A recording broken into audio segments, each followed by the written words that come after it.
All right, YouTube. Once again, it's Kennard Vernon Stewart here for the podcast. Talking Auburn football, go ahead and subscribe to Vernon Speaks Sports Auburn.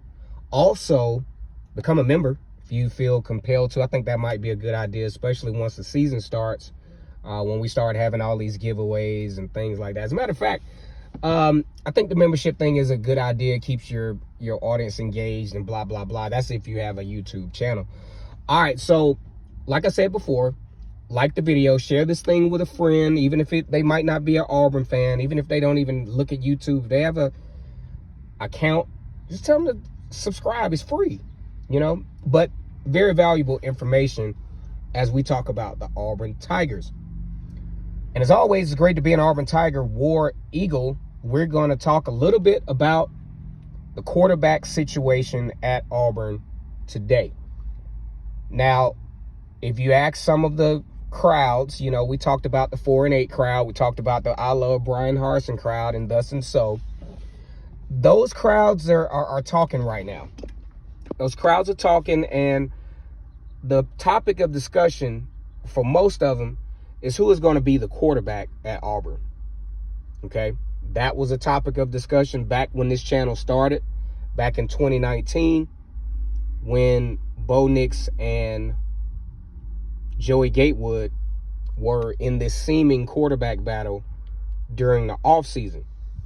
Now, a guy that was actually could have been a part of that quarterback battle was Malik Willis, but Malik Willis even stated after the fact that, hey, I wasn't mature enough for the role. I didn't work as hard as I need. All those different disclaimers as far as why he didn't get the position. Okay, so that's water under the bridge. Bo Nix starting quarterback, and Auburn has not figured out the quarterback situation since Bo Nix's departure via the transfer portal to Oregon. All right. So, by the way, go ahead and subscribe. Don't forget, also leave a comment in the comment section.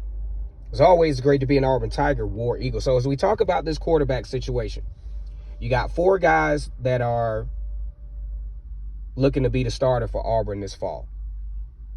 Okay?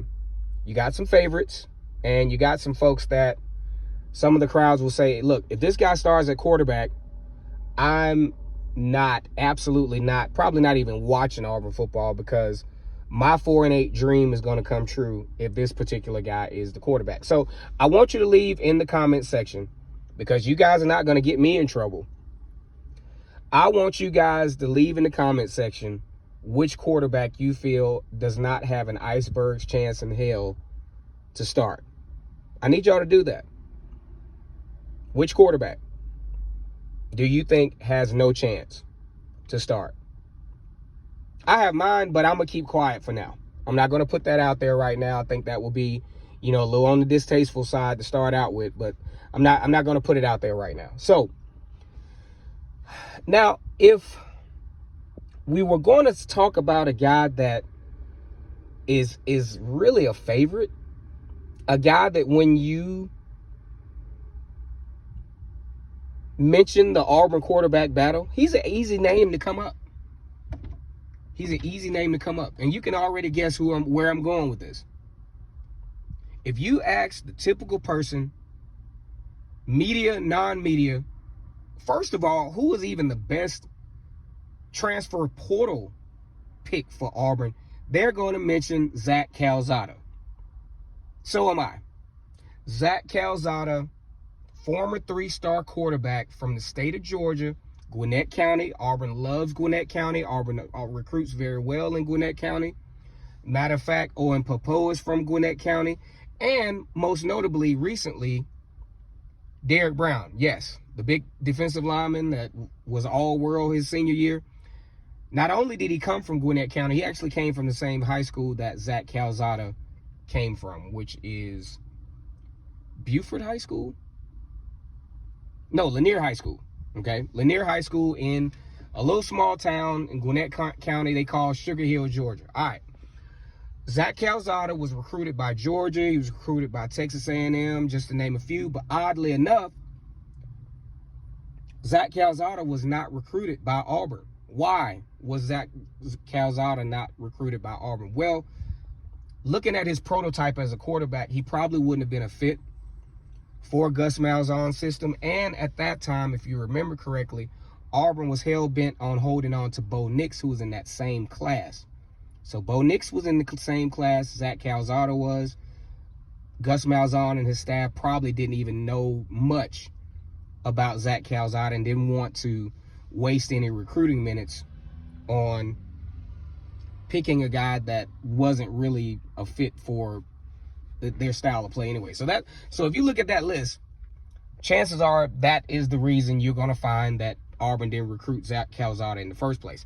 Now, Zach Calzada subsequently is accepted or accepts the scholarship to go to Texas A&M under Jimbo Fisher.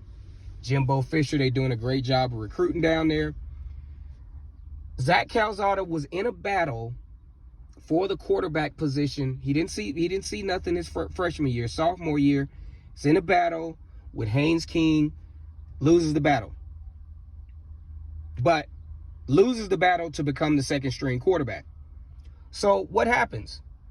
As luck would have, I mean, as fate would have it, I wouldn't say luck. You don't wish, none of that on nobody as far as injuries go. As fate would have it, Haynes King gets hurt.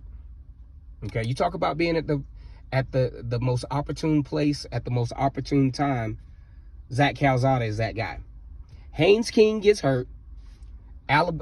Texas A&M welcomes Alabama into town, and Zach Calzada's name reigns all over the country because he is the first. Now, before I say this, quarterbacks get most of the credit.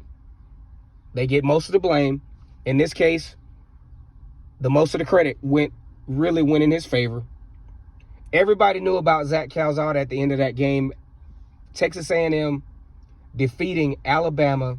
I think it probably was Alabama's first regular season conference loss in a very, very long time. Can't remember the last one, to be honest with you. As a matter of fact, yeah, they did lose to Auburn in 2017. So, but it doesn't happen often. Also, what most notable about that is the fact that Jimbo Fisher was the first coach under the Nick Saban coaching triangle to ever beat him. Beat him by a narrow margin, but beat him. Good job, Jimbo Fisher. And then, of course, they go into their little rants in the offseason. That has absolutely nothing to do with the fact that Zach Calzada is our topic of discussion right now. Let's get back on track. Now, Zach Calzada's name was all over college football after that. I mean, you could not, he was the guy. Still struggle with some consistency.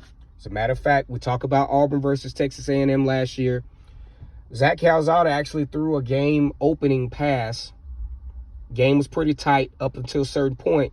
Zach Calzada throws a dart to the tight end. I can't think of his name right now. Opens that game up. Zach Calzada goes down with injuries. Texas A&M's honeymoon or ride is starting to come to a screeching halt. As a matter of fact, they didn't play in their bowl game, which they probably would not have won.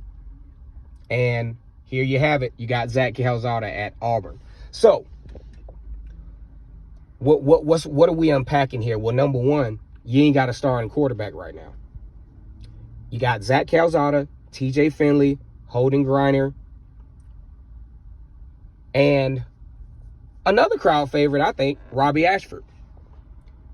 So, who's really the favorite as far as media goes? We don't know what the coaches are talking about.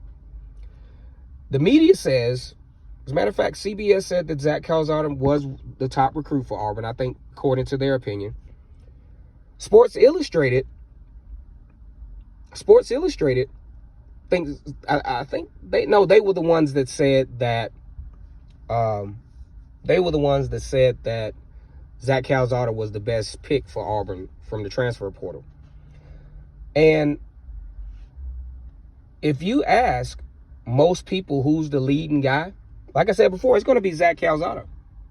Zach Calzada, in my opinion, looking at the measurables. I mean, 6'4", 200 pounds. He has the size, he has the capacity, and he has the maturity at this point to lead Auburn, lead an SEC team at quarterback. I have my nuances about TJ Finley. The consistency just wasn't there. Talent, for sure, most definitely. But the consistency, the ability to perform under pressure just doesn't quite click or clamor as the idea of Zach Calzada. So, Robbie Ashford, I think if we're doing the whole opinion thing, I really like Robbie Ashford as quarterback number 2. Okay, if I was able to kind of crystal ball this thing, I would say, hey, Zach Calzada, Robbie Ashford, TJ Finley / Robbie Ashford / Robbie Ashford, right? Because TJ Finley has that experience. And we hold off on Holden Grenier until next year. Makes absolute no sense to place a true freshman quarterback when you don't have to in harm's way. Obviously, no college experience. Hey, take it from me. I've been in the workforce for almost 20 years, and nothing trumps experience. Well, yeah, I mean, some things can, but experience is highly valuable. That's why when you look at the damn job application, they say, hey, we want people with experience, people who have been there, done that, right? And that's what Zach Calzada and TJ Finley bring to the table. Robbie Ashford, not as much. But we're thinking that the talent factor and mobility might kind of push the needle for Robbie Ashford to be quarterback number 2. All right. So leave in the comment section what you think. The country media really feels good about Zach Calzada being the starting quarterback at Auburn. Like the video, comment, and subscribe to Vernon Speaks Sports Auburn. Join, become a member. And as always, it's great to be an Auburn Tiger. See you at the next video. As a matter of fact, check out the last video that I did yesterday where, we were talking about some things as it relates to the first 6 games of the season. What you think Auburn's going to do? 4-2, 5-1, 0-6, 2-4. Check that video out as well. And as always, it's great to be an Auburn Tiger, War Eagle.